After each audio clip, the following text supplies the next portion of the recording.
Deep in the cold, silent reaches of our solar system, beyond the orbit of Neptune, drifts a world so strange it defies everything we thought we knew about the cosmos.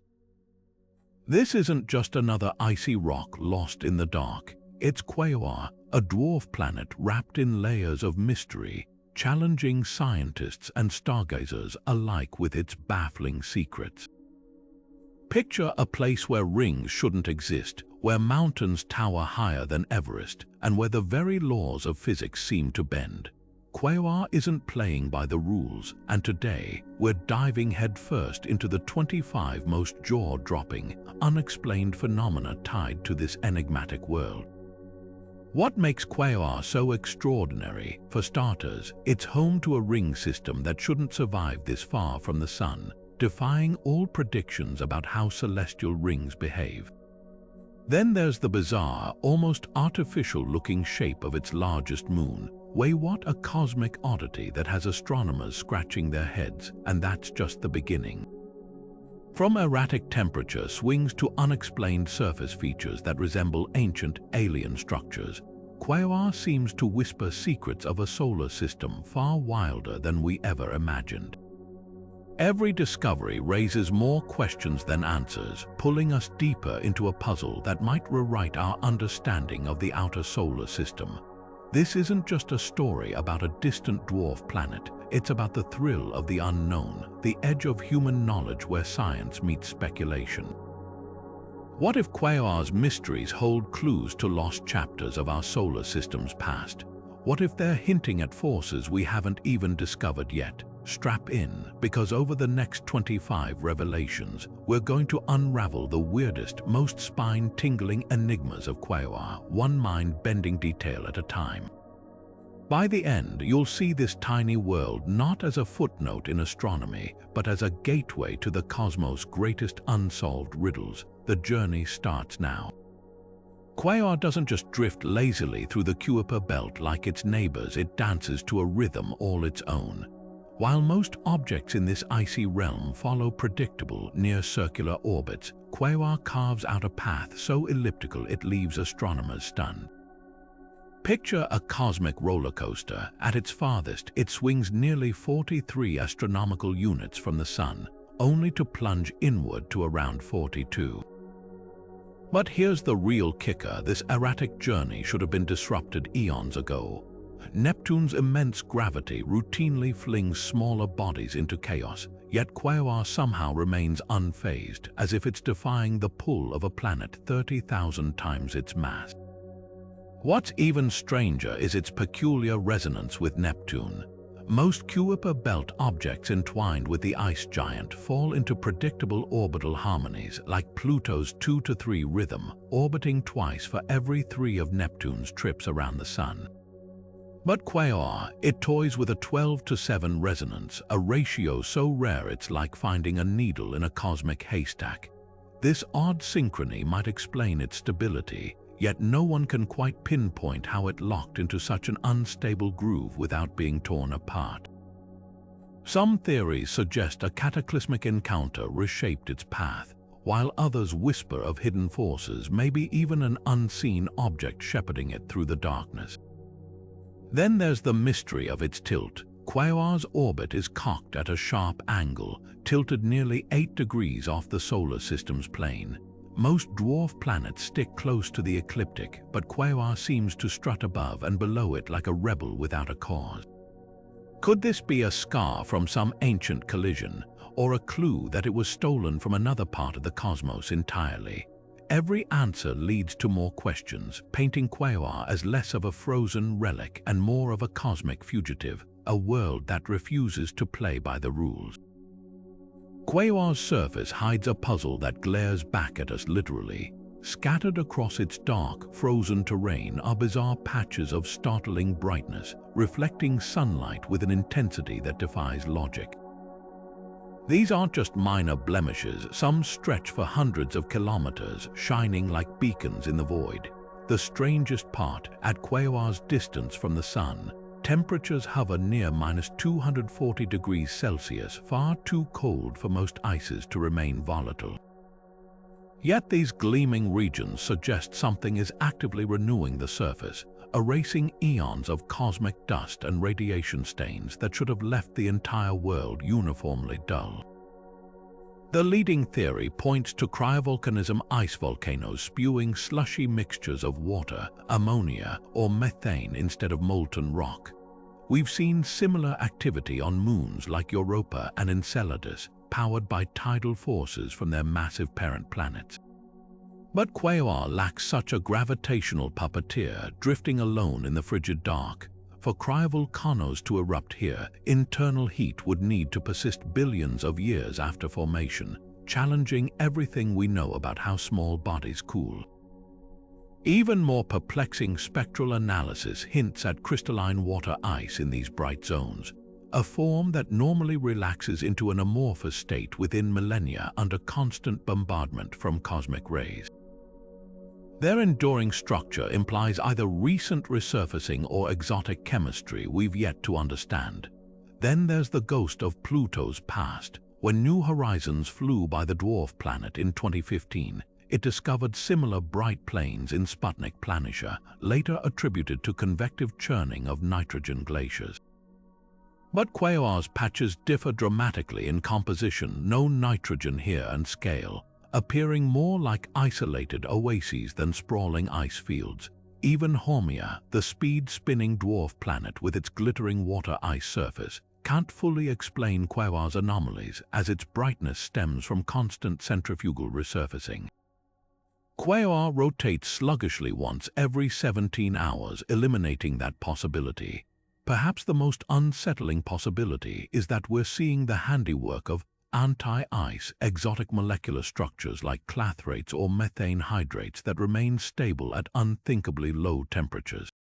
On Earth, these cage-like compounds trap gases within water molecules, often found deep under ocean floors. Could Quaoar harbor vast deposits of such materials, occasionally venting them through cracks in its crust? Or might we be witnessing the aftermath of colossal impacts, where transient heat exposed primordial ices that now slowly sublimate under the feeble sunlight?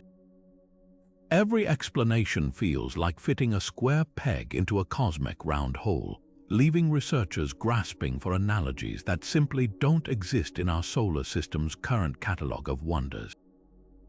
One of Quaoar's most baffling features isn't what's on its surface, it's what's missing. Craters. For a world billions of years old, orbiting in the chaotic Kuiper Belt where collisions are frequent, Quaoar's surface is eerily smooth, as if someone took a cosmic eraser to its history. This isn't just unusual, it's downright suspicious. Neighboring bodies like Pluto and Makemake wear their cratered faces like badges of honor, telling the story of relentless asteroid bombardments. But Quaoar, it looks fresher, younger, like a world that somehow hit the reset button on its own geology. So what's wiping the slate clean? One tantalizing possibility lurks beneath the ice, a hidden ocean. On moons like Europa and Enceladus, subsurface oceans keep surfaces dynamic, with shifting ice plates and cryovolcanic plumes constantly repaving the terrain. But Quaoar lacks the gravitational squeezing from a giant planet to generate that kind of internal heat. Unless it doesn't, some models suggest radioactive decay in its rocky core, combined with antifreeze compounds like ammonia, could maintain just enough warmth to keep a slushy layer of liquid water alive.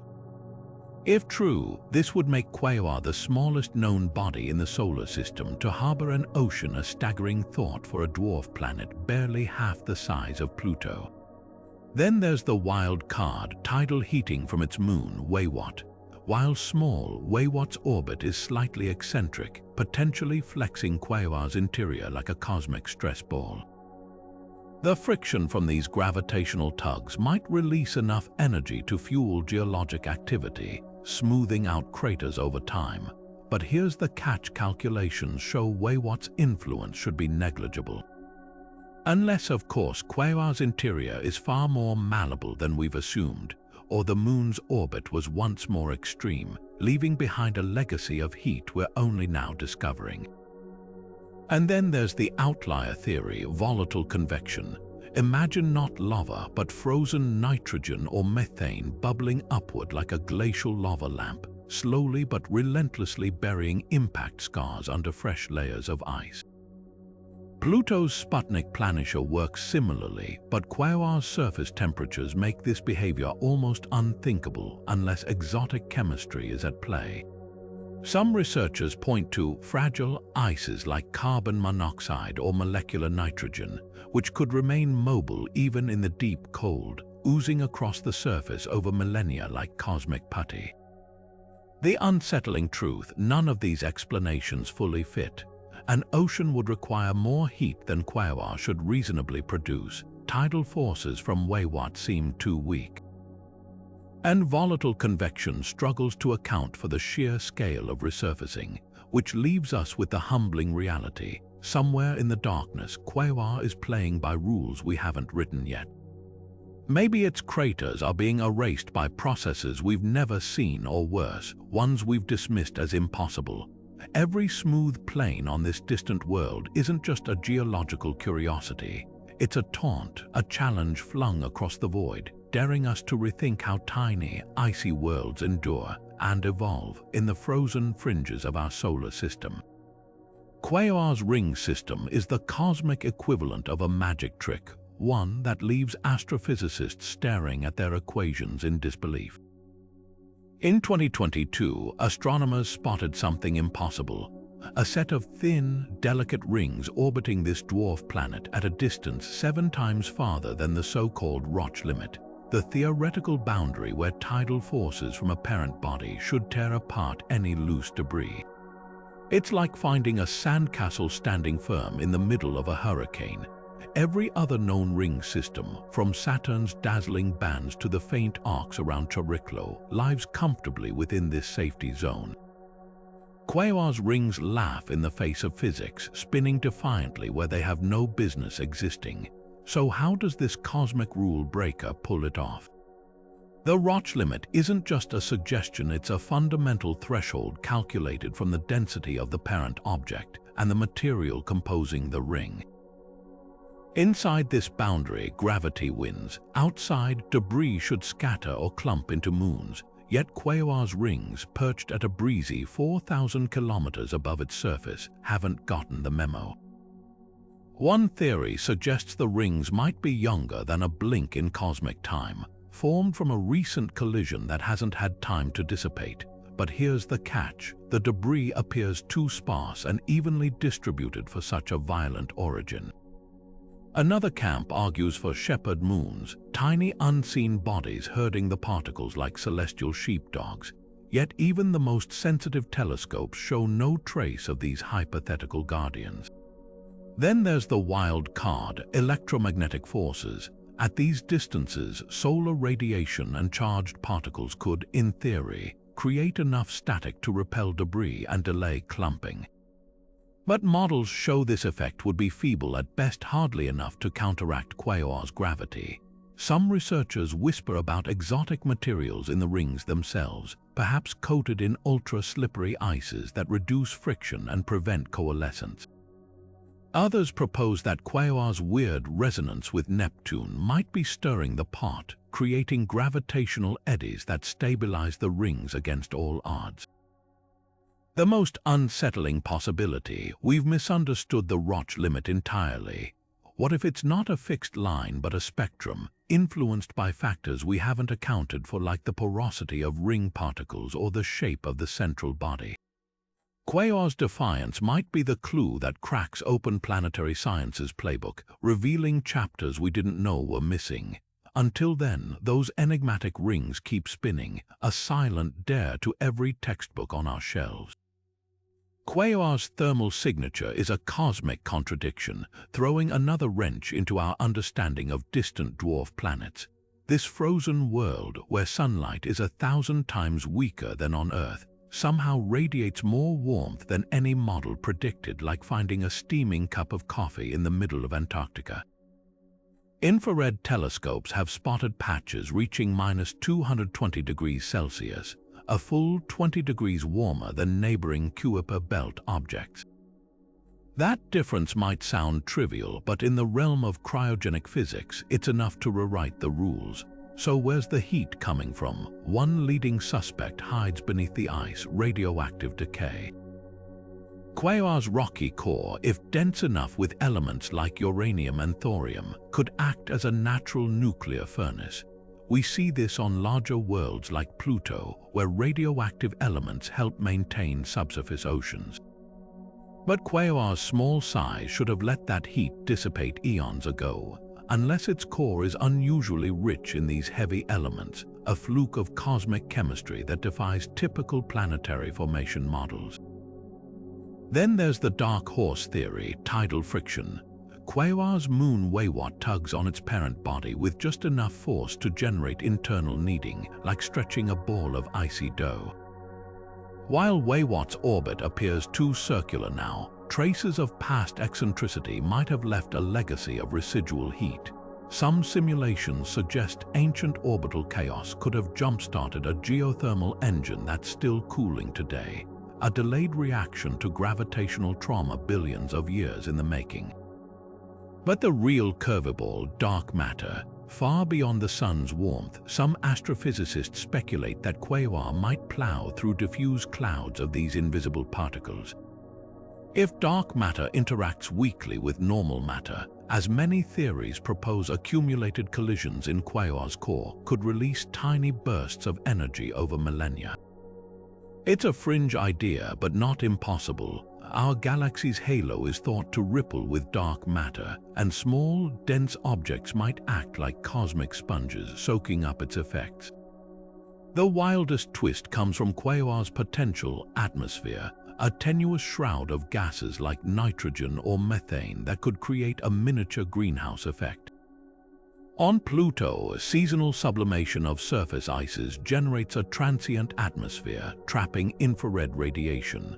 Quaoar lacks Pluto's temperature swings, but if even a whisper of gas lingers around it, sunlight, however faint, might get trapped just enough to nudge the thermometer upward. Or perhaps the answer lies in its bizarrely reflective patches. Those gleaming regions could be bouncing thermal energy back into the crust like a celestial heat mirror, creating localized hotspots in an otherwise frozen wasteland. What makes these thermal quirks so unsettling is their implication. Quaoar isn't just a passive snowball, it's dynamic, alive with processes we can't yet map. Every anomalous degree hints at forces we've underestimated or never dreamed of in the solar system's forgotten backyard. Whether it's radioactive decay, ghostly particles, or some undiscovered chemistry lurking in the ice, one thing's clear: this dwarf planet is burning with secrets, and their heat is melting our assumptions about the cold, dark edges of our cosmic neighborhood. Quaoar's moon, Weywot, isn't just a sidekick. It's a shape-shifting enigma wrapped in celestial riddles. Unlike the neat, spherical moons orbiting planets in the inner solar system, Weywot is a jagged, irregular lump, more like a cosmic potato than a polished satellite.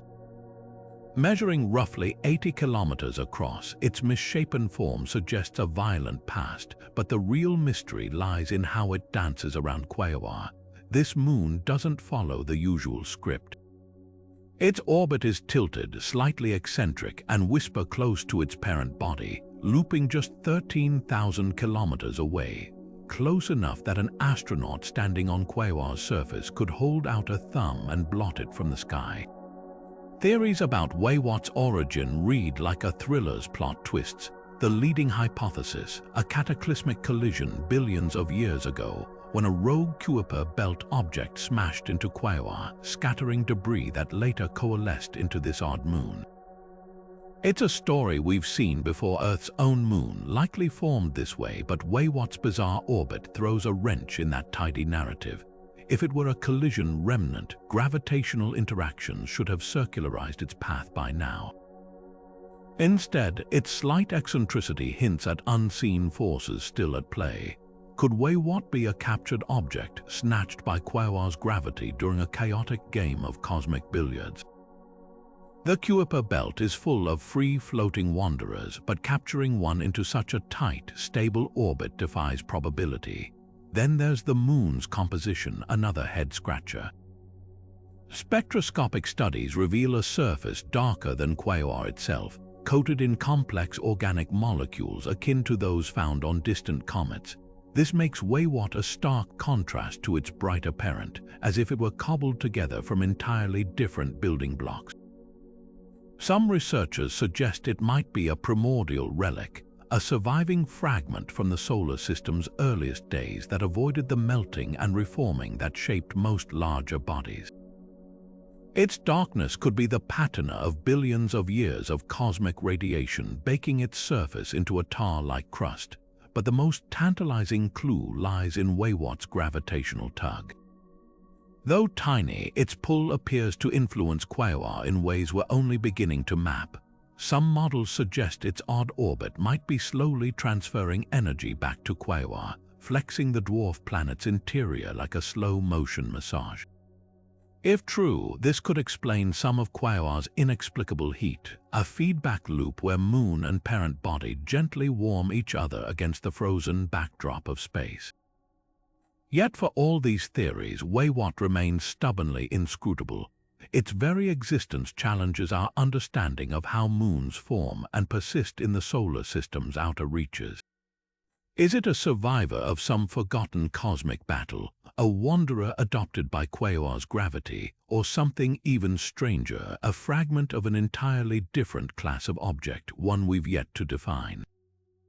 Every answer slips through our fingers like dark Kuiper Belt dust, leaving us with only one certainty. In the shadow of Quaoar, Weywot spins on, a silent witness to mysteries we've only begun to unravel. Quaoar's lack of an atmosphere is a cosmic paradox, one that leaves scientists staring into the void for answers. Here's a world half the size of Pluto, yet while its larger cousin boasts a hazy, nitrogen-rich shroud and even distant Eris shows hints of transient gases, Quaoar's skies are eerily empty. No shimmering haze, no seasonal frost cycles, just a vacuum as stark as interplanetary space itself. This defies expectations because by all rights, Quaoar should cling to at least a whisper of gas. Its gravity, though weak, is comparable to Pluto's moon Charon, which manages to hold methane and ammonia ices. So where did Quaoar's atmosphere go, or did it ever have one to begin with? The first clue lies in temperature. Pluto's tenuous atmosphere survives thanks to a delicate dance with its surface ices when it swings closer to the sun. Frozen nitrogen sublimates, puffing up its gaseous envelope. But Quaoar's orbit never ventures close enough for such warmth. At a perpetual 42 astronomical units out, sunlight is too feeble to vaporize most ices, leaving potential gases locked in eternal frost. Yet that doesn't fully explain the absence. Eris, farther still at 68 astronomical units, shows spectral hints of methane clinging to its surface, suggesting some molecules escape even in the deep freeze. Quaoar's utter void implies something more drastic at work. One chilling possibility, a great escape. Early in the solar system's history, Quaoar might have hosted a temporary atmosphere, only to lose it in a catastrophic bleed-off. Smaller bodies have a harder time holding onto gases. Molecules can reach escape velocity more easily, especially if heated by impacts or radioactive decay. Imagine a slow-motion avalanche over eons. Even a trickle of lost molecules would drain a dwarf planet's skies dry. Supporting this, Quaoar's surface shows traces of carbon monoxide, a volatile compound that should have vanished first if atmospheric stripping occurred. It's like finding a single scorched page from a burned book, evidence of something much larger that's now gone. Then there's the wildcard composition. What if Quaoar formed from peculiarly airtight materials? Pluto and Eris are rich in nitrogen and methane, gases that form fluffy, porous ice structures perfect for slow sublimation. But spectral data suggests Quaoar's surface leans heavier toward water ice mixed with rock. Denser stuff that doesn't release gases as readily. Picture the difference between a bag of powdery snow and a block of concrete. One evaporates easily, the other resists. If Quaoar's volatile compounds were locked in chemical bonds rather than free ices, its atmosphere might have been stillborn, never getting a chance to puff up at all. The darkest horse in this race, impact devastation. The Kuiper Belt is a shooting gallery, and a single colossal collision could have blasted Quaoar's primordial gases into space in one violent gust. We see echoes of this on Mars, where ancient impacts may have stripped much of its air. For Quaoar, such an event would leave little trace beyond the odd isotopic ratio or a strangely smooth plane, both features it coincidentally possesses. The implications stretch beyond one oddball world. If Quaoar never developed an atmosphere, it challenges our models of how dwarf planets accrete materials. If it lost one, we have to rethink the stability of icy bodies in the outer solar system. Either way, this silent, airless sentinel forces a humbling admission. The universe has more than one way to build or unbuild our world. And Quaoar's missing sky is a blank canvas waiting for us to decipher its vanished story. Quaoar's surface is a cosmic patchwork quilt, stitched together with patches of light and dark that make no sense at first glance. Some regions reflect sunlight like freshly fallen snow, bouncing back nearly 40% of what hits them, while others are darker than asphalt, absorbing almost all the light that reaches them. This wild swing in reflectivity, what scientists call albedo, shouldn't happen on such a small, cold world. Normally, cosmic weather evens things out over time, sandblasting surfaces with radiation until they reach a dull equilibrium. Yet Quaoar gleams and broods in equal measure, as if two entirely different worlds were glued together. So what's painting these extremes? The bright zones likely host vast plains of water ice, frozen harder than steel at these temperatures. But water ice alone can't explain the contrast. It's the dark patches that hold the real mystery. Spectrographs hint at a cocktail of complex organic molecules called tholins, the same stuff that gives Pluto its reddish blemishes and tints Saturn's moon Titan orange. These aren't simple compounds, they're sprawling chemical tangles forged when methane or nitrogen gets zapped by cosmic rays over millennia, like cosmic Play-Doh left out in a particle accelerator. The shocker, tholins usually form in atmospheres where sunlight and chemistry collide. Quaoar has no sky to speak of, so their presence suggests either ancient atmospheric ghosts or some unseen process brewing them right on the surface. Then there's the wild card, methane fireworks. Pluto's heart-shaped plane, Sputnik Planitia, dazzles with fresh methane ice deposited by seasonal frost cycles. But Quaoar's too cold and distant for such drama unless its methane isn't acting alone.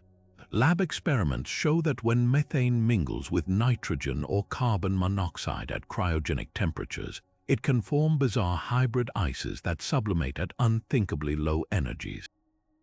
Picture dry ice fogging on a winter day, but at temperatures where oxygen turns to liquid.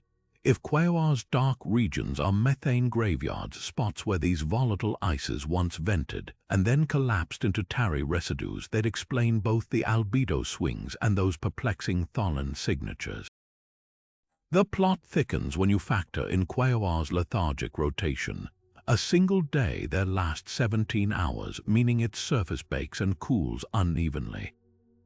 On faster spinning bodies like Haumea, centrifugal force flings fresh ice to the surface, creating uniform brightness. Quaoar's sluggish spin lets ices linger where they land, allowing regional quirks to persist. Add potential cryovolcanic oases spots where underground slush seeps up to bleach the terrain, and you've got a recipe for a world that can't decide if it's a beacon or a shadow. The most tantalizing clue lies in the distribution of these features. Unlike Pluto, where bright and dark areas blend in sweeping gradients, Quaoar's patches are sharply delineated like paint splatters frozen mid-splash. This suggests something more explosive than gradual weathering, perhaps localized geysers or ancient impact melts that dredged up different layers of primordial chemistry. Each patch becomes a time capsule, preserving snapshots of Quaoar's violent youth. Ultimately, the albedo paradox forces a humbling realization. Even in the Kuiper Belt's deep freeze, chemistry doesn't sleep. Quaoar's chiaroscuro surface isn't just a curiosity, it's a ledger of hidden energies where cosmic rays, residual heat, and exotic ices conspire to create a masterpiece that defies every expectation. The darker the patch, the deeper the mystery. Quaoar's light tells a story, but it's written in a code we're still struggling to crack. When astronomers train their spectroscopes on this distant world, the data that bounces back isn't just unusual, it's borderline incoherent, like flipping through a textbook where half the pages are in an alien language. Hidden in these spectral lines are chemical fingerprints that shouldn't exist on a Kuiper Belt object. Complex hydrocarbons, hints of silicates, and even whispers of molecules more at home in interstellar space than on a dwarf planet's frozen crust. These aren't just minor quirks, they're glaring anomalies that force us to reconsider what Quaoar really is and where it came from. Take the hydrocarbons first. On most icy bodies, you'd expect simple methane or ethane, the cosmic equivalent of basic Lego blocks. But Quaoar's spectrum reveals chains of carbon atoms woven together into intricate patterns, resembling the tarry residue found on comets or the haze layers of Titan's atmosphere. The kicker: these compounds typically need ultraviolet radiation or energetic particle collisions to form, things Quaoar's environment sorely lacks. One theory suggests they might be relics from the solar system's birth, when the primordial soup of the protoplanetary disk was rich with organic sludge. If true, Quaoar could be a time capsule, preserving chemistry that's been erased everywhere else by billions of years of solar wind and cosmic rays. Then there are the silicates, minerals more commonly associated with rocky asteroids than icy dwarfs. Their presence implies that Quaoar isn't just a snowball with a rocky core, but a world where ice and stone mingled violently in its past. Some researchers point to cryovolcanic eruptions, where subsurface water laced with dissolved minerals burst free and flash froze, leaving behind patches of dirty ice. Others propose a more dramatic origin, a head-on collision with a silicate-rich body, scattering debris that later settled like cosmic sprinkles across Quaoar's surface. Either way, these minerals shouldn't be so visible unless ongoing processes are actively dredging them up from below. The real curveball comes from the spectral lines that don't match anything in our databases. A handful of absorption features defy identification, stubbornly resisting comparison to known compounds. This has led to whispers of interstellar hitchhikers molecules like polycyclic aromatic hydrocarbons (PAR) or even prebiotic organics, which are abundant in the void between stars but vanishingly rare in our solar system. Could Quaoar have formed from a cloud of material enriched by a passing supernova or a dying star's stellar wind? Or worse, are we looking at chemistry so exotic that our labs haven't even synthesized it yet? The most tantalizing clue might lie in Quaoar's temperature extremes. At its frigid surface, chemical reactions should grind to a near standstill. But lab simulations show that under these conditions, some molecules can engage in quantum tunneling, where particles cheat their way through energy barriers that should be impassable. This could allow slow, persistent reactions over billions of years, transforming simple ices into complex goo without the usual triggers. Imagine a refrigerator left running for eons, its contents gradually morphing into something unrecognizable. Quaoar's surface might be the universe's most patient chemistry set. What emerges from this spectral chaos is a portrait of a world that refuses categorization. It's not just an icy remnant or a rocky outlier, but a chimera stitched together from stolen stardust, solar system leftovers, and who knows what else. Every anomalous line in its spectrum is a breadcrumb leading deeper into the labyrinth, one that might rewrite not just Quaoar's history, but the story of how all dwarf planets wear their chemical hearts on their frozen sleeves. Quaoar spins with the lethargy of a cosmic sloth, its rotation dragging out to an excruciating 17 hours, an eternity compared to most Kuiper Belt residents. While objects like Haumea pirouette in a frenzied 4 hours and even Pluto manages a brisk 6, Quaoar seems stuck in slow motion, as if something hit the brakes on its spin. This sluggishness isn't just odd, it's a glaring anomaly that hints at forces we're only beginning to untangle. What could possibly slow a dwarf planet to such a crawl in the frictionless void of space? The prime suspect is Quaoar's moon, Weywot. Tidal locking, where a moon's gravitational pull gradually sinks its parent body's rotation to its orbital period, is common in the solar system. Our own moon has done this to Earth, lengthening our days over billions of years. But Weywot's tiny size and distant orbit make it a feeble tide maker. Calculations suggest it would take longer than the age of the universe to break Quaoar's spin to its current pace, unless, of course, Weywot wasn't always this small or far away. Some models propose the moon once orbited much closer, perhaps as a fragment from a colossal impact that also robbed Quaoar of angular momentum. Over eons, gravitational interactions could have nudged Weywot outward, leaving behind a world spinning just fast enough to defy expectations without breaking them. Then there's the cosmic billiards theory. The early Kuiper Belt was a chaos of collisions, and a well-placed strike from another object could have literally knocked the spin out of Quaoar. Picture a carousel hit by a wrecking ball suddenly. The ride grinds to a halt. Except in space, there's no friction to stop the slowdown from being permanent. If the impactor came in at just the right angle opposite Quaoar's rotation, it might have siphoned off enough energy to leave the dwarf planet in this languid state.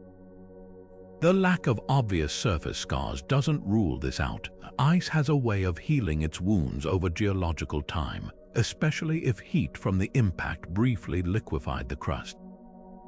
But the wildest possibility lies beyond Quaoar's immediate neighborhood. Some astrophysicists speculate that a close encounter with a Neptune-sized object, perhaps a rogue planet flung from the inner solar system, could have yanked on Quaoar's spin like a cosmic handbrake. The Kuiper Belt isn't the orderly place we once imagined. Recent simulations suggest it may have been sculpted by migrating giants whose gravity stirred the pot violently.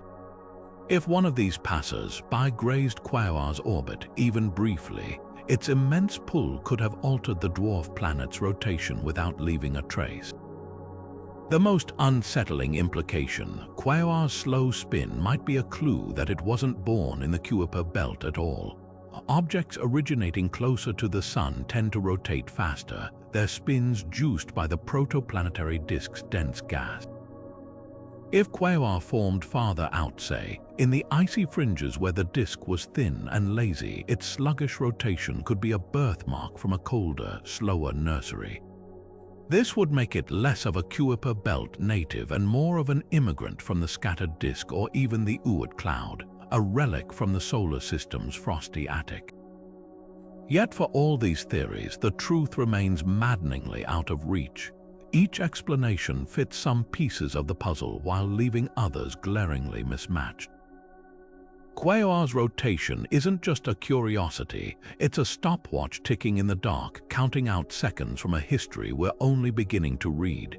Whether slowed by its moon, battered by impacts, or nudged by unseen giants, this dwarf planet's leisurely spin is a cosmic whisper. The outer solar system has stories to tell, and they're spinning far slower and stranger than we ever imagined.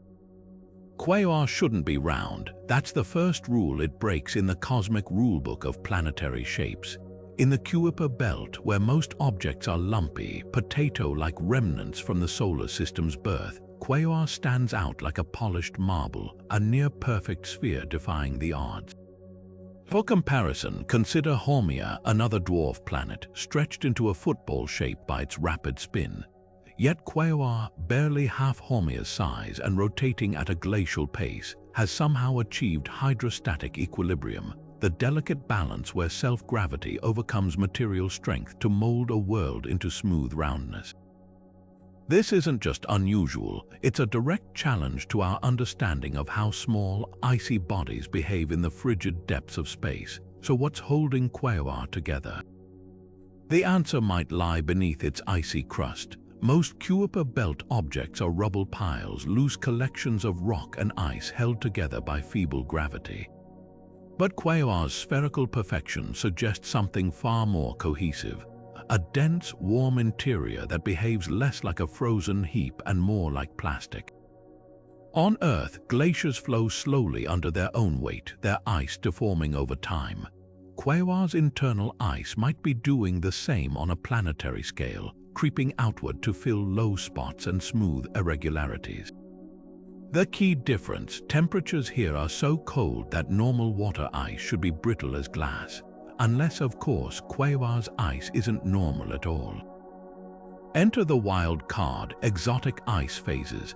At extreme pressures and low temperatures, water molecules arrange themselves into crystalline structures unlike anything on Earth. Ice phases like Ice 2 or Ice 6, dense, viscous forms stable only in alien conditions, could be lurking inside Quaoar, acting as a slow-moving putty that lets the dwarf planet relax into a sphere over eons. Alternatively, ammonia hydrates or methane clathrates mixed into the ice might be lowering its melting point, creating a slushy mantle that oozes just enough to erase surface imperfections. Imagine a snowball left in a freezer for billions of years, its interior slowly settling under its own weight, except this snowball is laced with antifreeze and forged under pressures that twist physics into knots. Then there's the heat factor. Haumia's elongation comes from its breakneck rotation, centrifugal force stretching it like taffy. Quaoar's sluggish spin doesn't generate that kind of stress, but its spherical shape hints at another energy source: internal warmth. Radioactive decay in a rocky core could be providing just enough heat to keep the ice malleable, allowing gravity to win its slow battle against rigidity. It's a delicate dance: too much heat and Quaoar would develop cryovolcanos or subsurface oceans; too little and it would stay as jagged as its neighbors. Instead, it's found a Goldilocks zone of geothermal activity, simmering quietly in the dark. The most tantalizing clue comes from Quaoar's density. At roughly 2 grams per cubic centimeter, it's heavier than pure ice but lighter than rock, implying a mix of both, a differentiated interior where heavy elements sank to form a core while lighter ices rose to the surface. This layering might be the secret sauce, a dense anchor providing the gravity needed to sculpt the overlying ice into smoothness, like a potter's wheel spinning beneath wet clay. Compare that to Haumea, whose rapid rotation and lower density prevented such neat separation, leaving it forever stretched between competing forces. Ultimately, Quaoar's shape is a quiet rebellion, proof that even in the solar system's frozen hinterlands, small worlds can aspire to cosmic perfection. Whether through exotic ices, hidden heat, or a fortuitous balance of materials, this dwarf planet has achieved what most of its peers couldn't: a defiance of expectations so elegant it's literally written in its curves. And as we peer deeper into the Kuiper Belt, every new sphere we find whispers the same unsettling truth: the universe has more than one way to build a world, and our rulebooks are still missing pages. Hovering around Quaoar like a ghostly shroud is something that shouldn't be there: a faint, ethereal halo of dust that glows dimly against the blackness of space. This isn't the crisp ring system we've already marveled at, but something far more diffuse, a sprawling cloud of fine particles stretching thousands of kilometers into the void. What makes it baffling isn't just its existence, but its stubborn refusal to fade. Dust in space should clump together or disperse over time, yet Quaoar's halo lingers like a cosmic smudge that won't wipe clean. So where is all this dust coming from? The prime suspect is micrometeorite bombardment. The Kuiper Belt is a shooting gallery of tiny debris, and continual impacts on Quaoar's surface could be blasting fine particles into orbit. But here's the problem: calculations show this process alone couldn't sustain the halo's density. Each collision would send a brief puff of material into space, only for solar radiation to sweep it away within centuries. For the halo to persist, something must be replenishing it constantly, like an invisible conveyor belt feeding fresh dust into the void. That's where cryovolcanos enter the scene. If Quaoar's interior still churns with activity, occasional geysers might spew icy particles high above its surface where they fracture into glittering dust. We've seen this on Saturn's moon Enceladus, where plumes from a subsurface ocean create an entire ring around the planet. But Quaoar lacks the tidal forces that power Enceladus eruptions, and no spacecraft has yet spotted the telltale jets that would confirm this theory. Even if cryovolcanism is at work, the dust should fall back to the surface under Quaoar's gravity, unless some unseen force keeps it aloft. The most tantalizing and unsettling possibility involves unseen moonlets. Imagine tiny, icy satellites orbiting Quaoar, too small for our telescopes to detect. Over millennia, radiation could erode their surfaces, shedding material like cosmic dandruff. Occasionally, these moonlets might collide, shattering into clouds of debris that slowly diffuse into the halo. It's an elegant solution, except for one gaping hole. Why hasn't this same process filled the entire Kuiper Belt with similar halos? Pluto, Eris, and Makemake show no signs of comparable dust clouds, leaving Quaoar as the oddball once again. Then there's the wild card, electrostatic levitation. On airless worlds like Earth's moon, sunlight can electrically charge dust particles, causing them to float above the surface. Could Quaoar's halo be a scaled-up version of this phenomenon? Laboratory experiments show that icy grains in deep cold can indeed cling to static charges, but maintaining a halo of this size would require a planet-wide electric field, something we've never observed on a dwarf planet. The persistence of this dust challenges every assumption. If impacts create it, why doesn't it vanish? If cryovolcanos feed it, where's the energy source?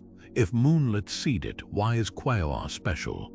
Like a fingerprint at a cosmic crime scene, this ethereal halo points to forces we've yet to name, processes hidden in the dark, quietly reshaping our understanding of how small worlds interact with the emptiness around them. Until we peer closer, Quaoar's ghostly shroud remains one of its most poetic mysteries, a whisper of dust where silence should reign. Quaoar broadcasts nothing, not a whisper, not a hum, not even the faintest crackle of radio waves we'd expect from a world of its size. In the choir of the solar system, where planets and moons sing with electromagnetic signatures, this dwarf planet is eerily mute. It's a silence so profound it's become a puzzle in its own right. Typically, rotating celestial bodies with metallic cores generate detectable radio emissions through dynamo effects. Think Jupiter's roaring storms or even Earth's polar auroras. But Quaoar's radio silence suggests something fundamentally different under its icy shell, a core that doesn't play by the usual rules. One possibility cuts to the heart of planetary formation. What if Quaoar's core isn't metallic at all? Most rocky bodies harbor iron-rich centers that churn and convect, creating magnetic fields as they spin.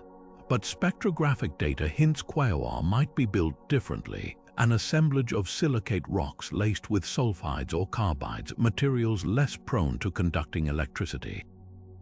Imagine a planet-sized lump of graphite instead of iron. It might rotate just as steadily, but without the electromagnetic fanfare.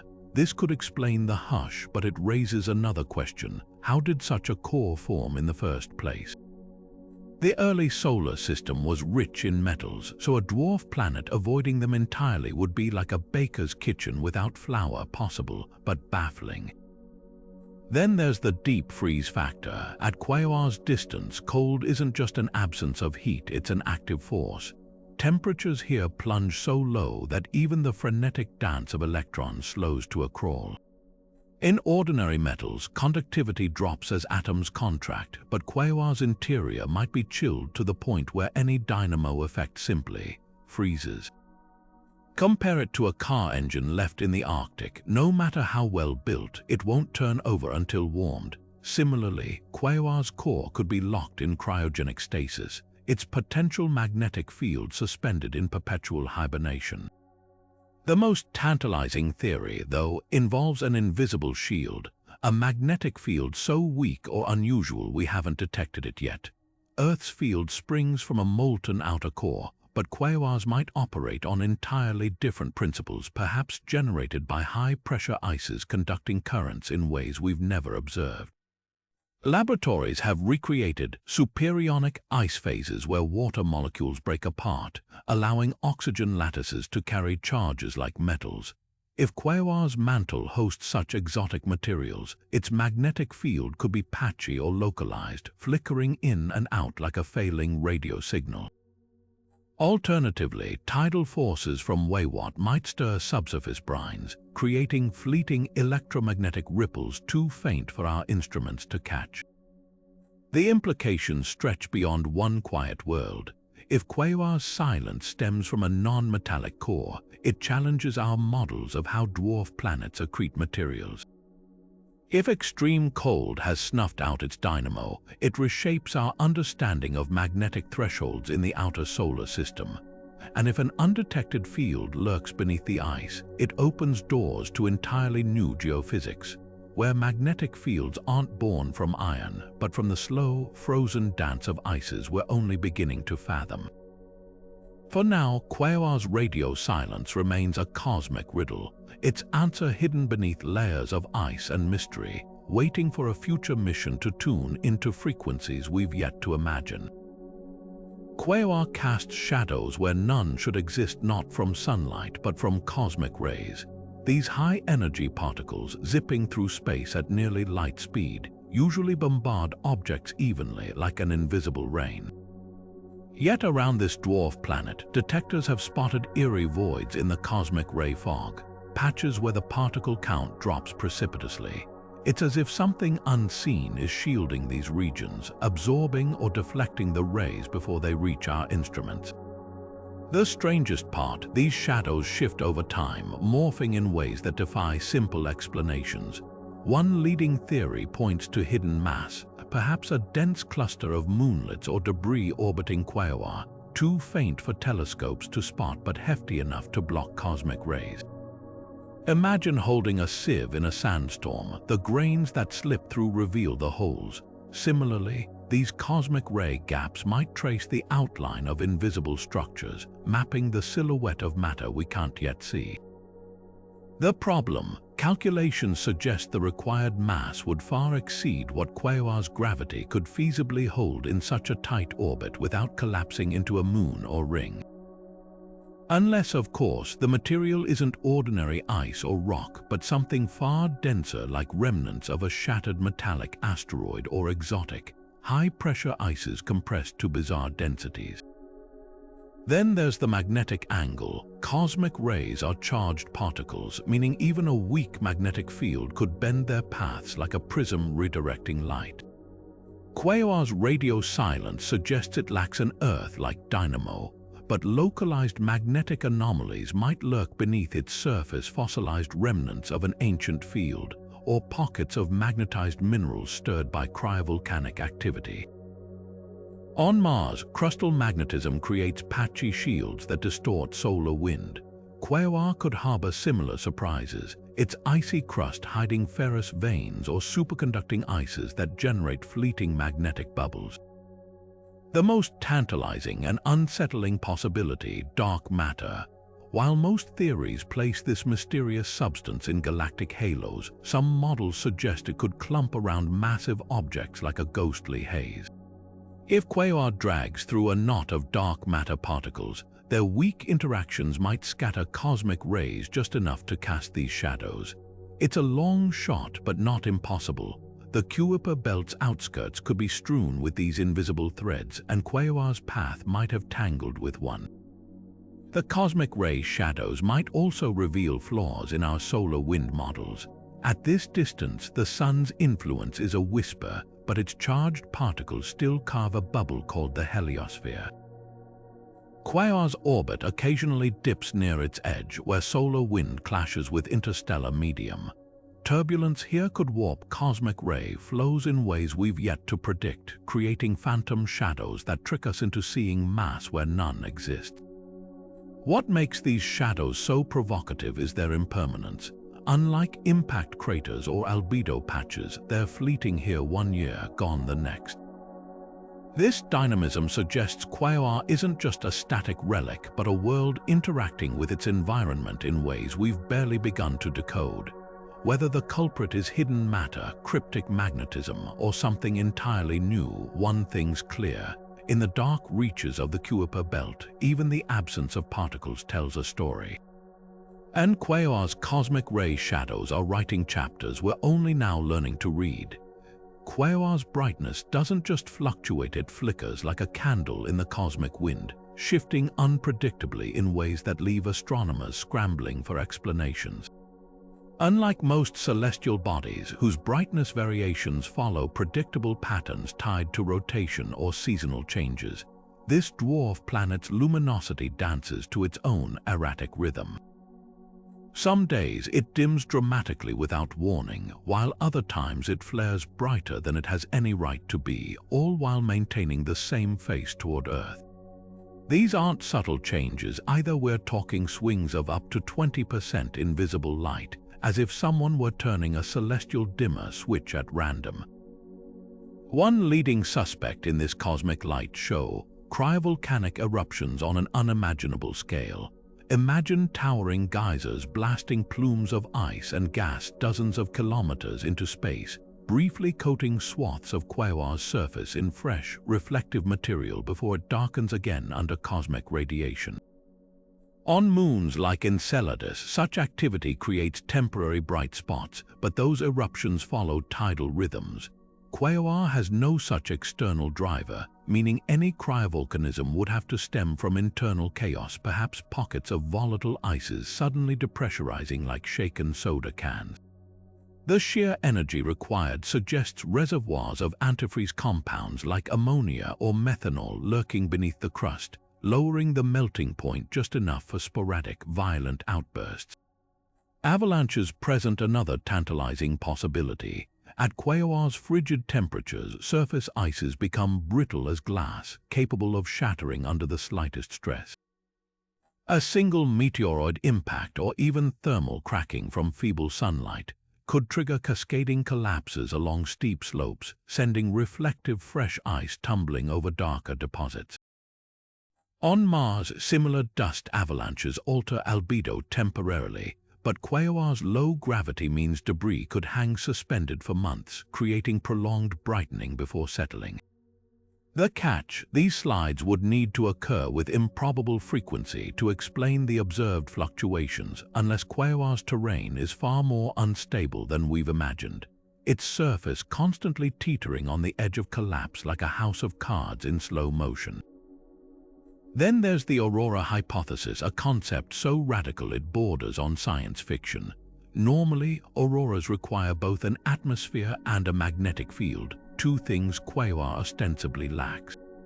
But what if temporary outgassing creates a wafer-thin envelope of gases during active periods, while residual magnetism in its crust interacts with solar wind? On Earth, auroras paint the skies near the poles, but on Quaoar, they might manifest as continent-sized patches of glowing gas hovering just above the surface, fluorescing in ultraviolet before dissipating into the void. It's a long shot, but not impossible after all. Jupiter's moons generate auroras without dense atmospheres, powered by the gas giant's immense magnetosphere. Quaoar would have to tap into some unknown energy source to pull this off, but given its track record of defiance, counting it out would be premature. The most unsettling possibility is that we're witnessing something entirely novel, a phenomenon unique to Quaoar's bizarre environment. Perhaps its surface ices undergo phase transitions triggered by quantum tunneling, where molecules spontaneously rearrange despite the cold, creating temporary reflective lattices that later collapse. Or maybe meteoroid impacts vaporize subsurface clathrates, forming transient mirrors of ice crystals in the vacuum. Each explanation feels like grasping at cosmic straws, highlighting just how little we understand about the forces shaping this distant world. What makes these brightness swings so profound is their implication. Quaoar isn't just a frozen relic. It's dynamic, alive with processes that flicker between visibility and obscurity like a cosmic Morse code. Every unexplained spike or dip in its light curve whispers the same truth out in the darkness. Physics is playing games we haven't learned the rules to yet. And Quaoar, ever the enigma, holds the scorecard. Quaoar stands oddly alone in a neighborhood where company is the norm. Most large Kuiper Belt objects, Pluto with its 5 moons, Haumea with 2, even the smaller Makemake with its tiny satellite travel with companions. Yet Quaoar has only Weywot, its solitary moon, drifting like a lone dancer in the cosmic dark. This cosmic solitude isn't just unusual. It's a glaring anomaly that suggests something disruptive happened in Quaoar's past, something violent enough to strip away any sibling's Weywot might have once had. The clues lie in Weywot's peculiar orbit. Unlike the neat, circular paths of Pluto's moons, Weywot traces an elongated, slightly tilted loop around Quaoar, as if still reeling from some ancient upheaval. This irregularity fits a pattern seen in other celestial odd couples moons whose orbits bear scars of past collisions or near misses. One compelling theory suggests Quaoar once had multiple moons locked in a gravitational ballet until a catastrophic impact or close encounter sent them careening into space, leaving Weywot as the sole survivor. The math supports this. Computer simulations show that a collision between 2 moons could easily eject one while leaving the other in a disturbed orbit, like a game of cosmic pinball with only one ball left spinning. But there's another, more tantalizing possibility: hidden companions. The Kuiper Belt is littered with moonlets too small and dark for current telescopes to spot. Some of these might still orbit Quaoar, lurking just beyond our detection. Weywot's wonky path could be the gravitational fingerprint of these unseen neighbors tugging subtly from the shadows. Imagine a system where multiple tiny moons skate around Quaoar, their combined influence gently warping Weywot's trajectory, a scenario reminiscent of how Neptune's faint ring arcs are shepherded by unseen satellites. The James Webb Space Telescope might one day settle this, but for now, these phantom moons remain ghosts in the data. Then there's the cosmic theft scenario. The outer solar system is a chaotic place where gravitational encounters can fling objects between orbits like celestial pass the parcel. Weywot might not be Quaoar's original moon at all, but a captured fragment from a long-lost Kuiper Belt object. If true, this would explain both its irregular composition, so different from Quaoar's surface, and the absence of other moons. Captured moons tend to be rare and solitary, like Neptune's oddball moon Triton, which orbits backward as a relic of some ancient abduction. The most unsettling idea: Quaoar never had more moons to begin with.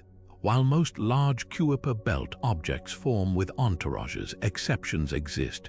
The dwarf planet Sedna, for instance, travels alone through the icy reaches beyond the Kuiper Belt with no known satellites. Perhaps Quaoar represents a different breed of dwarf planet, one that accreted materials slowly or in unique conditions that prevented multiple moons from coalescing. Its lonely configuration might be less a product of destruction and more a quirk of birth, a reminder that nature doesn't always follow the same recipe twice. Whatever the truth, Quaoar's solitary dance with Weywot forces us to reconsider how moons form and survive in the solar system's frozen fringes. Does Weywot's erratic orbit hide the echoes of lost siblings? Are unseen companions still waiting to be discovered?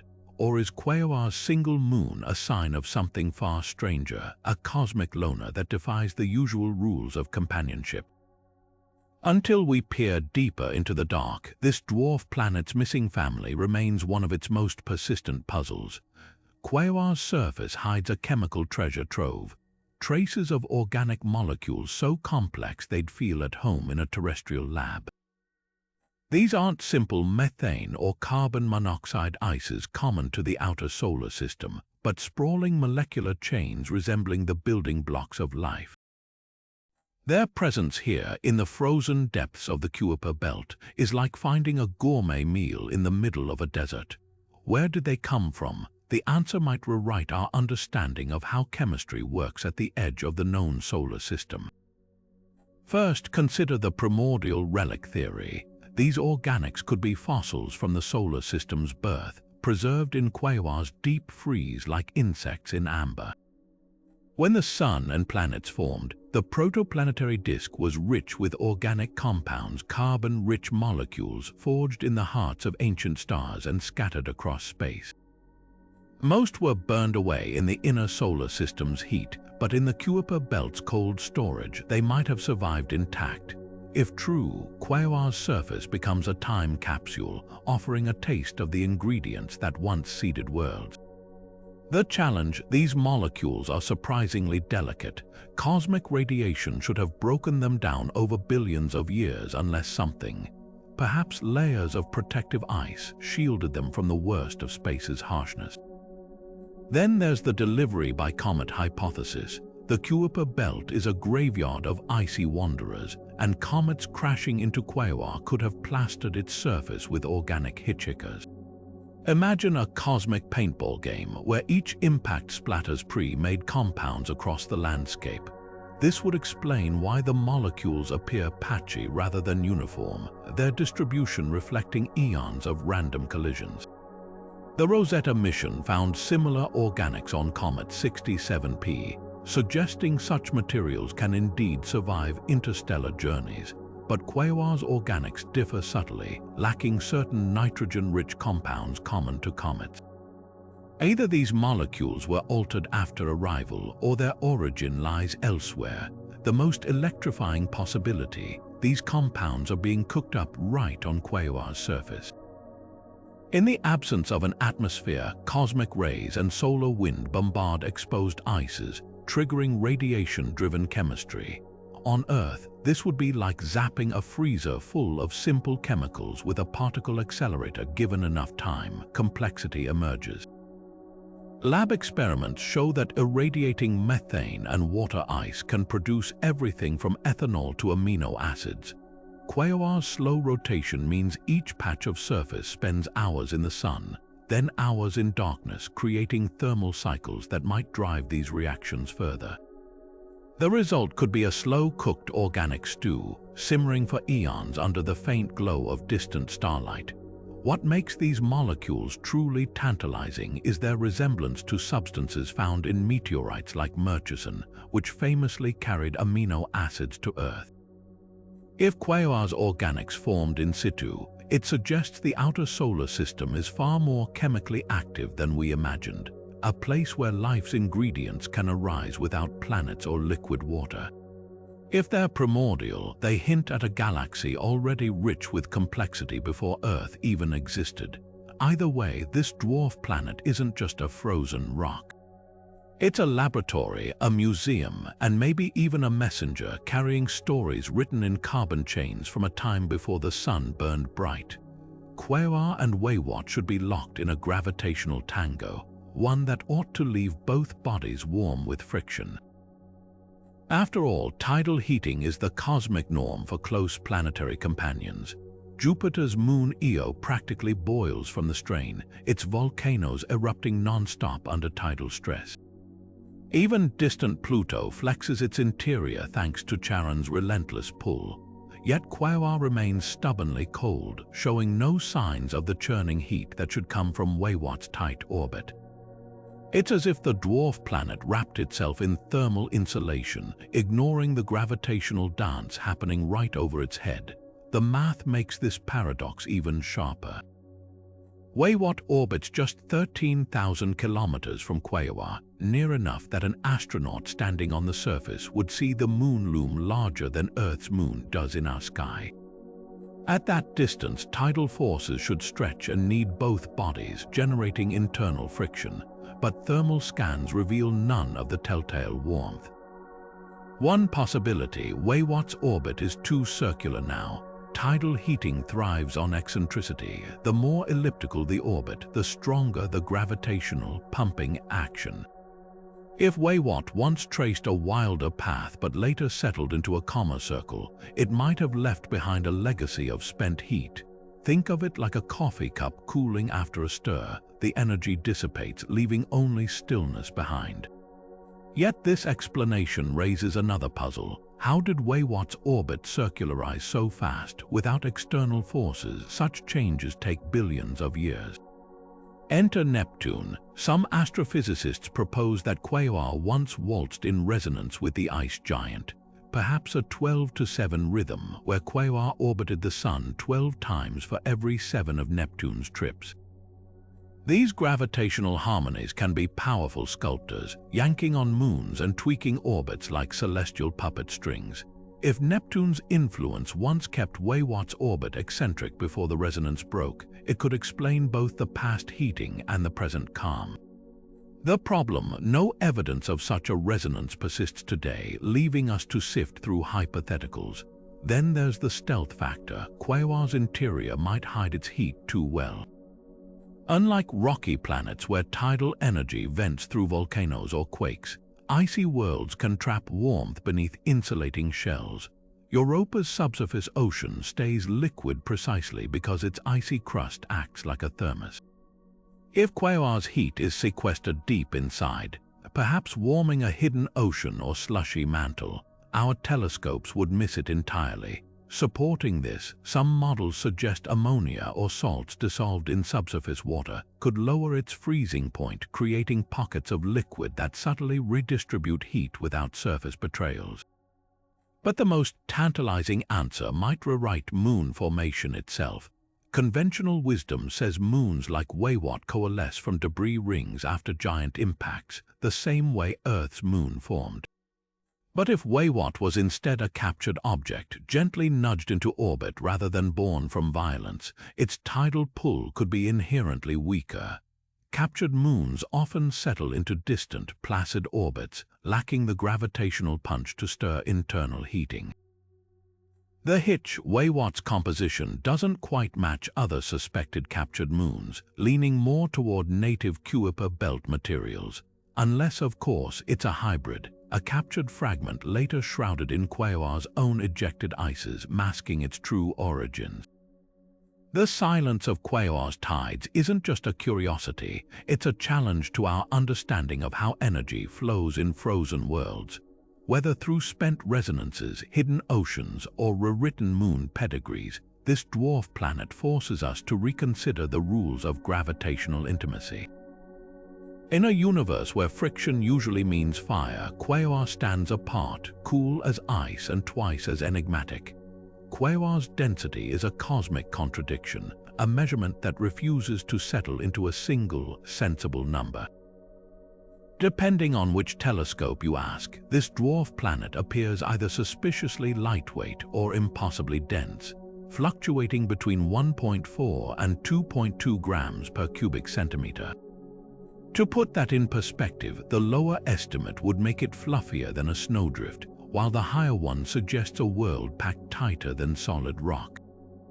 This isn't just a matter of rounding errors, it's a fundamental mismatch that forces us to confront two unsettling possibilities. Either our observations are deeply flawed, or Quaoar is hiding something bizarre beneath its icy shell. Start with the lightweight scenario. If Quaoar's density leans toward the lower end, it implies a body mostly hollowed out, perhaps a rubble pile with cavernous gaps between loosely packed ice chunks. This wouldn't be unprecedented. Many asteroids are thought to be flying gravel piles, their interiors laced with voids, but Quaoar's perfect spherical shape throws a wrench into that theory. Gravity should collapse such empty spaces over time, compacting the dwarf planet into something denser. Unless, of course, exotic ices like clathrates act as cosmic scaffolding, their cage-like structures propping open microscopic tunnels that resist crushing. Picture a sponge made of diamond dust, fragile in theory, yet unnervingly resilient. Then there's the heavyweight interpretation. At 2.2 grams per cubic centimeter, Quaoar would rival some terrestrial rocks in density, implying a surprisingly metal-rich core for a Kuiper Belt object. This would align with findings from meteorites thought to originate in the outer solar system. Some carry flecks of metals like nickel and iron, suggesting the protoplanetary disk wasn't as chemically segregated as we once believed. But here's the catch: Quaoar's surface spectra show no trace of metallic reflections, meaning any heavy elements must be buried absurdly deep. To stay hidden, the core would need an insulating mantle hundreds of kilometers thick, a structure more expected on a Mars-sized world than a dwarf planet barely 1,100 kilometers across. The wildcard flawed data. Measuring density from Earth requires two tricky numbers: mass and volume. Weywot's orbit gives us Quaoar's mass, but if the Moon's path is more eccentric than we've calculated, our estimates could be off. Similarly, Quaoar's apparent diameter changes depending on the wavelength of light used to observe it, a quirk of its oddly reflective surface. Infrared telescopes might probe deeper into its icy shroud, while optical ones skim only the brightest patches. It's like trying to gauge the size of a fog bank by staring into a strobe light. Yet the most tantalizing explanation lies in the middle, a stratified interior where layers of differing densities cancel each other out. Imagine a celestial onion with a dense rocky core wrapped in slushy water ice, topped by a crust of lighter organics and frozen gases. This could reconcile both extremes, averaging out to a middling density that tricks our instruments. Europa and Ganymede hint at such layering, their icy shells floating atop subsurface oceans and rocky hearts. But Quaoar's smaller size should have let its layers homogenize eons ago, unless some unseen force like residual heat or tidal kneading keeps them stubbornly separated. The implications stretch beyond one puzzling world. If Quaoar is hollow, it challenges our models of how small bodies age. If it's dense, it rewrites the recipe for planetary formation in the outer solar system. And if our tools are misleading us, it's a humbling reminder that even in the age of space telescopes, the cosmos still keeps a few cards close to its chest. Whatever the truth, Quaoar's paradoxical density isn't just a scientific headache, it's an invitation to rethink what lies beneath the frozen faces of dwarf planets, and perhaps discover that the universe's rulebook has pages we've yet to turn. Quaoar's silence has always been its loudest mystery, its muteness in radio waves seemingly confirming the absence of a magnetic field. But what if we've been listening for the wrong signals? Recent observations hint at something peculiar: subtle deflections in solar wind particles around the dwarf planet, as if an invisible hand were nudging them off course. These disturbances don't match the clean arcs of a traditional planetary magnetosphere, but they don't fit the chaos of a field-free void either. Instead, they sketch the outline of something far stranger, a magnetic fingerprint that shouldn't exist, at least not by the old rules. The conventional model demands a molten, metallic core to generate magnetic fields, a churning dynamo like Earth's outer core or Jupiter's liquid metallic hydrogen. Quaoar, with its modest size and frozen isolation, should have cooled into magnetic silence eons ago. Yet the solar wind data suggests another possibility: remnant magnetism frozen into its very crust. On Mars, patches of magnetized minerals preserve the ghost of an ancient field, locked in place when the planet's core still churned. Could Quaoar's icy shell hold similar relics? Spectroscopy has already spotted traces of magnetite and other iron-bearing minerals in its surface ices, materials capable of harboring magnetic memory. If impacts or cryovolcanism dredge these minerals up from deeper layers, they might form a patchwork of local magnetic domains, weak individually but collectively creating a fragmented shield. Then there's the wild-card supersonic ice. In lab experiments, water subjected to extreme pressures and temperatures morphs into this exotic phase, where oxygen atoms lock into a rigid lattice while hydrogen ions flow freely like a liquid metal.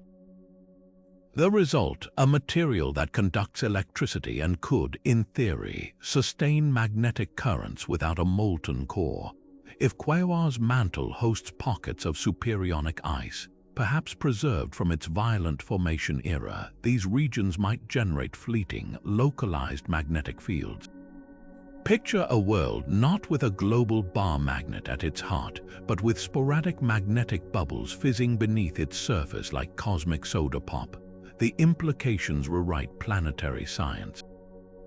If Quaoar's magnetism stems from crustal fossils, it suggests dwarf planets can preserve magnetic histories like cosmic hard drives, their past dynamo activity encoded in surface minerals. If supersonic ice is the culprit, it opens doors to magnetism in ice-dominated worlds previously written off as inert.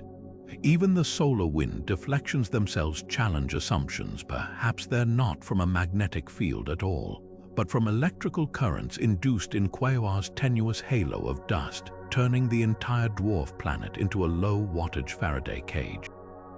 The most tantalizing clue comes from its sibling worlds. Pluto's atmosphere interacts unexpectedly with solar wind, while Haumea's rapid spin should theoretically stir magnetic potentials, yet neither shows clear signs of a field. Quaoar, sluggish and seemingly inert, now dangles this paradox before us, a magnetic whisper where none should sound.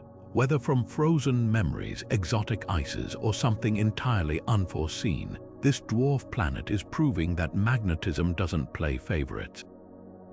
Even in the frozen dark, the universe finds ways to surprise us, and Quaoar's unseen field, faint as it may be, is a reminder that some forces refuse to be silenced. Quaoar's surface is scribbled with valleys and ridges that look eerily familiar, like the glacial flows we see on Earth or Pluto, where slow-moving rivers of ice carved the landscape over millennia. The problem, at -240 degrees Celsius, Quaoar's ice should be harder than steel, frozen into a brittle shell incapable of flowing. Yet there they are, sinuous channels, smooth plains, and terraced cliffs that scream of movement, as if something beneath the crust is oozing like molasses in slow motion. These aren't ancient relics either. Some features appear startlingly fresh, their crisp edges untouched by the cosmic sandblasting that weathers most Kuiper Belt objects. The first suspect is a class of ices so volatile they defy intuition. On Earth, glaciers flow because water ice deforms under pressure, even at sub-zero temperatures. But Quaoar's chill is so deep that even nitrogen and methane, Pluto's slippery culprits, should be locked solid. Unless, of course, something even more exotic is at work.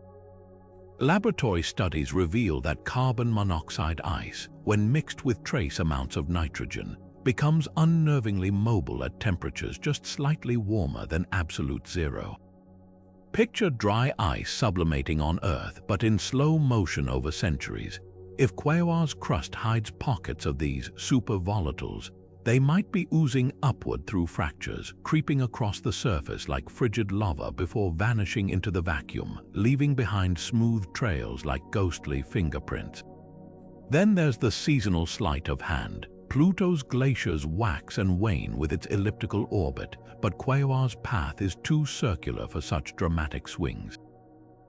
However, its axial tilt, about 17 degrees, could still create subtle temperature variations enough to trigger micro-seasons where certain ices sublimate and refreeze over millennia. Imagine a slow-motion geyser cycle. During prolonged summers, sunlight hitting polar crevices might vaporize subsurface carbon monoxide, creating pressurized gas that lifts and distorts the overlying ice. When temperatures drop again, the gas recondenses, collapsing the surface into slumped terraces. It's a process more akin to baking soda volcanoes than Earth's glaciers, but on a timescale so stretched it's invisible to all but the most patient telescopes. The darkest horse in this race, pressurized slush. Deep beneath Quaoar's crust, residual heat from radioactive decay or ancient impacts might maintain a layer of half-melted ice laced with ammonia or salts, a frozen equivalent of Earth's mantle. Unlike solid ice, this slush could convect sluggishly, its movement transmitted upward through the crust like a tectonic conveyor belt. On Jupiter's moon Europa, similar processes fracture the surface into chaotic terrains. Quaoar's version would be slower, colder, and far more mysterious. The key difference: Europa's heat comes from Jupiter's relentless tidal squeezing. Quaoar has no such energy source unless its odd resonance with Neptune once pumped enough heat into its core to keep the engine running long after the music stopped. What makes these flow features so unsettling is their implication. Quaoar isn't dead geology. It's a world where ices move in ways we've never seen, where chemistry conspires with physics to rewrite the rules of what's possible at the edge of the solar system. Every smoothed plain and sinuous valley whispers the same tantalizing secret that even in the deepest freeze, the universe finds ways to keep stirring. Quaoar's orbit holds a peculiar mirror to Earth's ancient past, one that sparked whispers of cosmic synchronicity. When astronomers mapped its path against the celestial sphere, they noticed something uncanny. At certain points in its 17-hour rotation, key surface features align almost perfectly with the positions of major Neolithic monuments like Stonehenge, the Great Pyramid of Giza, and Chichen Itza's El Castillo. Not just roughly, we're talking precise angular matches to within fractions of a degree during solstices and equinoxes. The odds of these alignments occurring by chance are astronomically slim, roughly 1 in several million.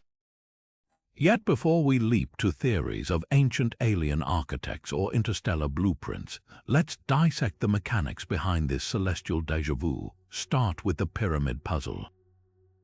The Great Pyramid's descending passage famously points toward the North Celestial Pole, a fix on Polaris, or so we thought. Polaris hasn't always been our North Star. Earth's axial precession cycles through different pole stars over millennia. Around 2500 BC, when the pyramid was built, the pole star was Thuban in Draco.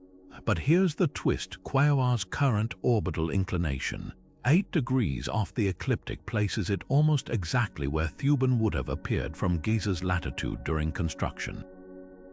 Even stranger, when Quaoar reaches its northernmost orbital point, it mirrors the pyramid's interior air shaft's alignment to Orion's belt. Coincidence? Maybe, but when Stonehenge's heel stone, positioned to frame the summer solstice sunrise, also lines up with Quaoar's brightest surface patch during its closest approach to Earth every 288 years, the pattern grows harder to dismiss as random noise. The skeptic's counterargument hinges on temporal dissonance. Quaoar's orbit isn't static. Gravitational nudges from Neptune and the Kuiper Belt's chaos mean its alignment window with Earth monuments would have been fleeting even in ancient times.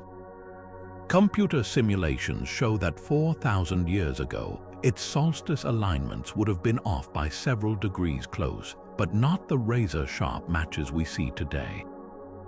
Unless, of course, these monuments weren't built to mark Quaoar's position then, but to predict its position now. That's where the math gets spooky. The Maya-long count calendar, which famously ended in 2012, also tracks a cycle of 1,872,000 days, almost exactly matching Quaoar's orbital period around the Sun. Could this be a numerical fluke, or were ancient skywatchers encoding knowledge of a world we wouldn't discover for millennia? Statistical analysis offers some sobering clarity. In a universe of infinite angles and countless celestial bodies, near-perfect alignments between random points are inevitable, what mathematicians call the Texas sharpshooter fallacy. Like a marksman painting bullseyes around pre-existing bullet holes, we risk cherry-picking matches while ignoring thousands of non-alignments. Case in point, Quaoar's current path doesn't align with Angkor Wat's cardinal towers or Machu Picchu's solar markers, despite their equally sophisticated astronomy.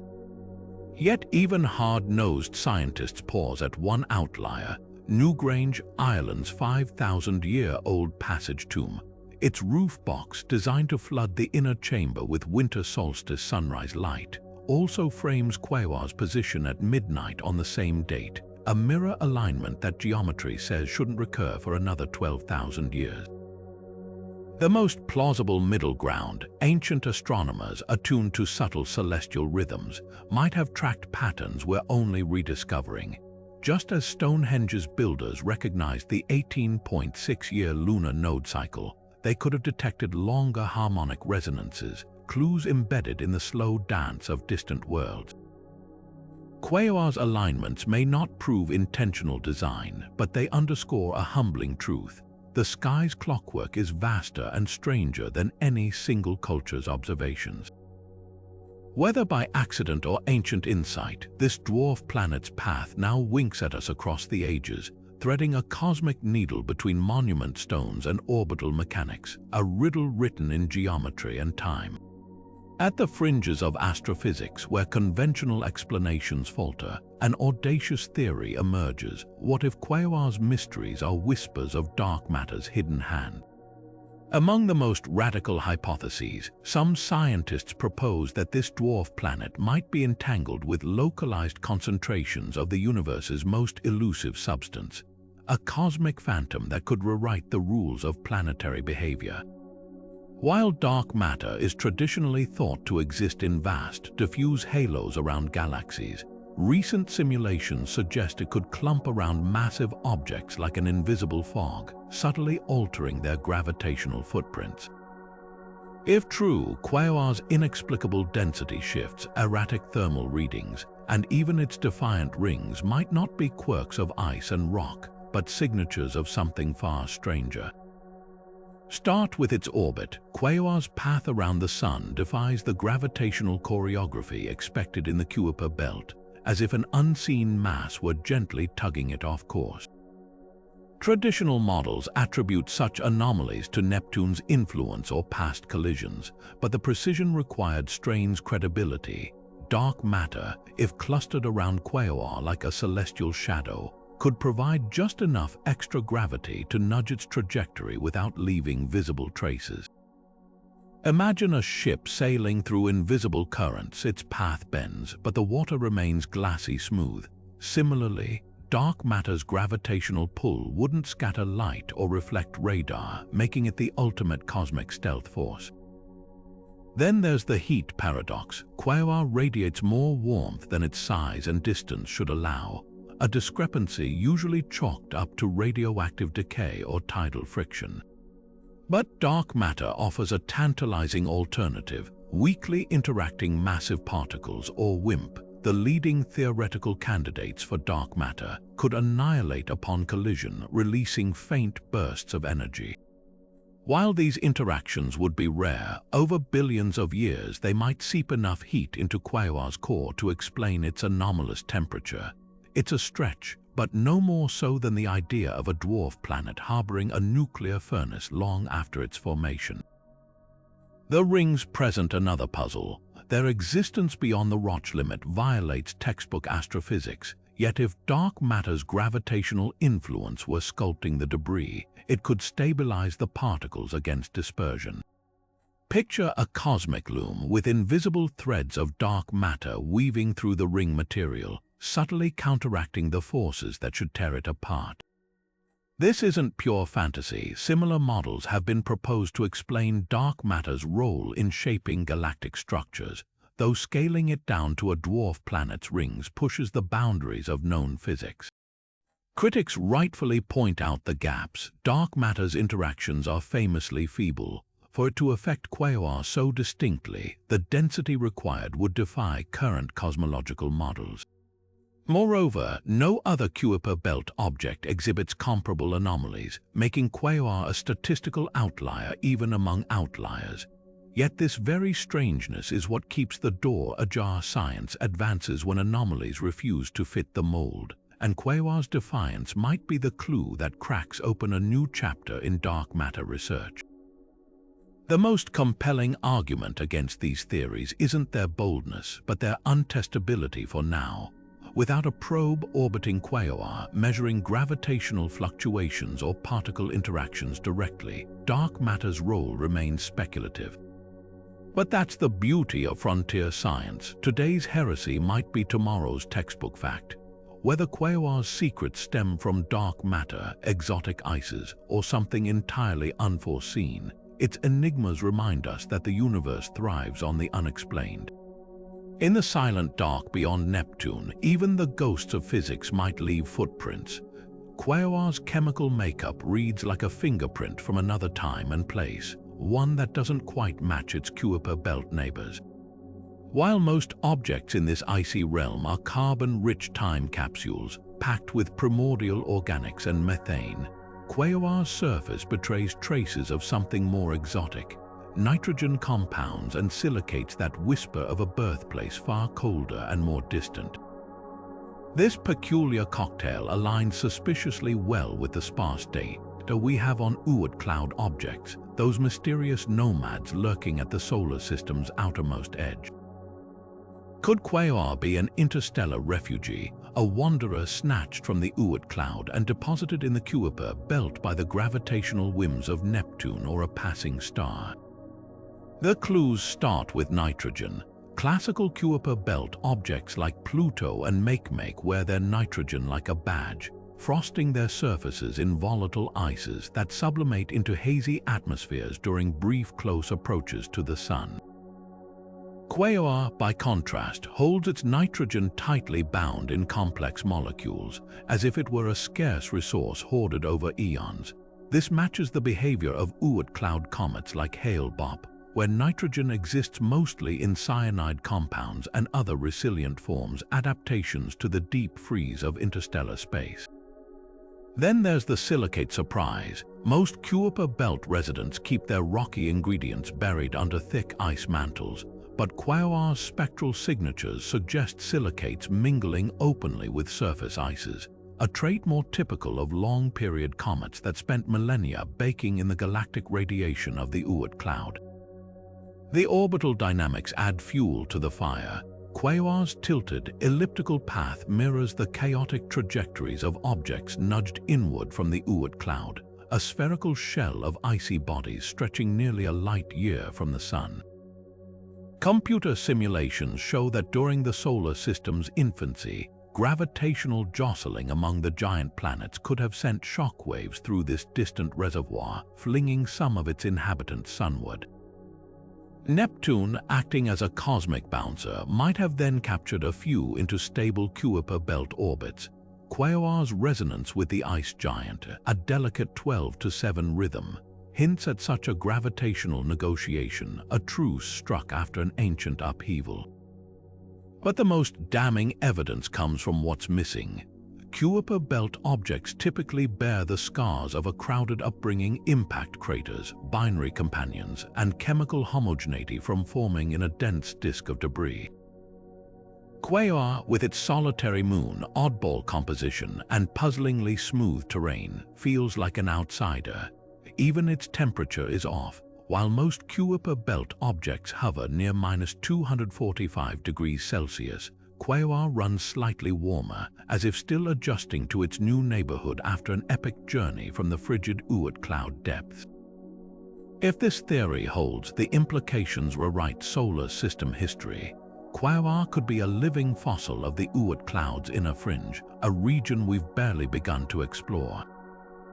Its hybrid nature, part Kuiper Belt, part Oort, might record the gravitational turbulence of the solar system's youth, when Neptune's migration reshuffled the icy outskirts like a deck of cards. Every anomaly, from its nitrogen hoarding to its lonely moon, becomes a breadcrumb leading back to a time when the planets were restless and the boundaries between cosmic neighborhoods were far more fluid. Yet the mystery deepens when we consider alternatives. Could Quaoar be a hybrid not from capture, but from some forgotten middle zone? Between the Kuiper Belt and Oort cloud lies the scattered disk, a realm of objects tossed into steep, elongated orbits by Neptune's gravity. Here, worlds like Eris exhibit traits of both populations, suggesting a continuum rather than a strict division. Quaoar might represent a missing link formed in this transitional badlands before settling into its current orbit. The answer, as always with Quaoar, lies just beyond our grasp, but whether it's an Oort cloud immigrant, a scattered disk straggler, or something else entirely, this dwarf planet's contradictions are a reminder. The solar system doesn't tidy itself into neat categories. In the messy, dynamic ballet of planets and small bodies, Quaoar dances to a rhythm all its own, one that might still echo its long-lost home in the frozen dark. Quaoar's enigmas demand more than distant observations, they scream for a spacecraft's up-close scrutiny. Imagine a probe slicing through the inky blackness toward this dwarf planet, its instruments poised to peel back layers of mystery like a cosmic archaeologist unearthing lost civilizations. This isn't just science fiction, it's an urgent necessity. Every unexplained ring particle, every thermal anomaly, every bizarre chemical signature is a locked door in our understanding of the outer solar system, and only a dedicated mission holds the keys. The ideal spacecraft would pack a revolutionary toolkit. First, a high-resolution thermal mapper could scan Quaoar's surface in infrared, pinpointing heat sources beneath the ice with the precision of a medical scan. Is that warmth, tidal friction, radioactive decay, or something far stranger?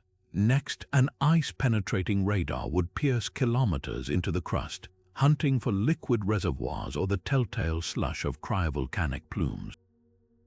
But the crown jewel, a mass spectrometer capable of sniffing out complex organic molecules in real time as the probe skims just dozens of kilometers above the surface, tasting the chemical cocktail of Quaoar's atmosphere, less exhalations. Throw in a dust analyzer to sample those perplexing halo particles, and you've got a suite of instruments tailor-made to crack this world's code. Priority questions would read like a greatest hits of cosmic mysteries. How do Quaoar's rings defy Roche's limit? Is Weywot a captured object or collision born? What unseen force smooths its craters? But the real revolution would come from context. By comparing Quaoar's data to Pluto, visited by New Horizons, and Arakoth, a primordial Kuiper Belt object, we'd stitch together a unified theory of dwarf planet evolution. Are these worlds on a spectrum, or does Quaoar represent an entirely new branch of planetary development? The implications would ripple beyond our solar system. If small, icy worlds can harbor such dynamism, what might lurk around distant stars? Timing is critical. Quaoar's orbit is carrying it toward the galactic plane, where background stars will soon make detailed observations impossible for decades. A launch in the 2030s could leverage gravitational assists from Jupiter and Uranus, slinging a probe into Quaoar's neighborhood by the 2050s. The technological hurdles, non-trivial but surmountable. NASA's upcoming Dragonfly mission to Titan proves we can navigate exotic atmospheres. Adapting those lessons to an airless world would be simpler. Power systems pose the real challenge. With sunlight 1,000 times fainter than Earth's, advanced radioisotope generators or compact nuclear reactors would be essential. The payoff, nothing short of rewriting planetary science. Quaoar's contradictions, its rings where none should exist, its heat where none should linger, could upend models of how small bodies form and persist. Imagine discovering that its interior hosts exotic ice phases, or that tidal forces work differently in the Kuiper Belt's deep freeze. Such findings wouldn't just solve local puzzles, they'd redefine what's possible on icy worlds from Europa to exoplanets. Perhaps most thrilling is the potential for pure discovery. Every first reconnaissance of a new class of world, from Mars to Titan to Pluto, has delivered jaw-dropping surprises. Quaoar, with its track record of defiance, practically guarantees revelations we can't yet imagine. Will we find geysers painting its surface with fresh ice, magnetic fields woven from superionic materials, or evidence that it's truly an interstellar immigrant? The only certainty is that without a mission, these answers will remain frozen in the dark, waiting for the day we dare to reach out and unravel them. Quaoar stands as a cosmic rebel, a world that refuses to fit neatly into any box we've built for it.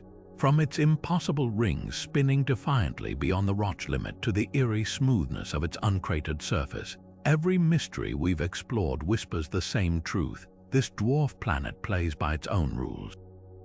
Think about those temperature swings. How does something so distant radiate warmth we can't explain?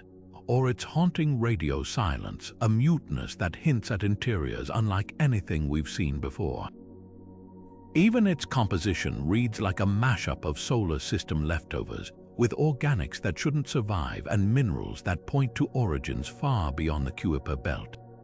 Layer by layer, Quaoar dismantles our assumptions, proving that the outer solar system is anything but predictable. Consider the bigger picture here. Each of these 25 enigmas isn't just a curiosity, it's a crack in the foundation of planetary science. When a world the size of Texas boasts rings that defy physics, or a lone moon that somehow avoids tidal heating, or chemical fingerprints matching the Weywot cloud, we're forced to admit our textbooks are incomplete. Quaoar's mysteries aren't roadblocks, they're signposts pointing toward phenomena we've barely begun to understand. What if its bizarre density shifts reveal new states of matter lurking in icy mantles? Could its missing atmosphere rewrite how volatile gases behave in deep space? Every unanswered question is an invitation to rethink the boundaries of what's possible. This is why exploration matters. Quaoar isn't some static relic, it's a dynamic laboratory, a place where the universe experiments with forces we're only starting to recognize. The same could be true of countless other worlds waiting beyond Neptune, each holding pieces of a puzzle we've barely glimpsed. Missions like New Horizons peeled back Pluto's layers, but Quaoar demands its own spotlight. Imagine what we'd learn sending a probe through those enigmatic rings, mapping its hidden heat sources, or tasting the chemistry of its dark and bright patches up close. The discoveries wouldn't just solve local riddles, they'd reshape how we see icy worlds across the galaxy. So where does this leave us in the best possible place, the edge of knowing? Quaoar's defiance isn't a frustration, it's a gift. It reminds us that the cosmos thrives on surprises, that every time we think we've figured things out, the universe tosses another curveball. And that's the thrill of science, not just the answers we hold, but the questions that pull us forward. Whether you're an astronomer, a space enthusiast, or just someone who loves a good mystery, Quaoar's story isn't over. It's waiting for the next chapter, one that might begin with a telescope's fresh observation, a researcher's late-night breakthrough, or a spacecraft's long journey into the dark. Stay curious, the greatest discoveries aren't behind us, they're spinning silently in the void, daring us to look closer.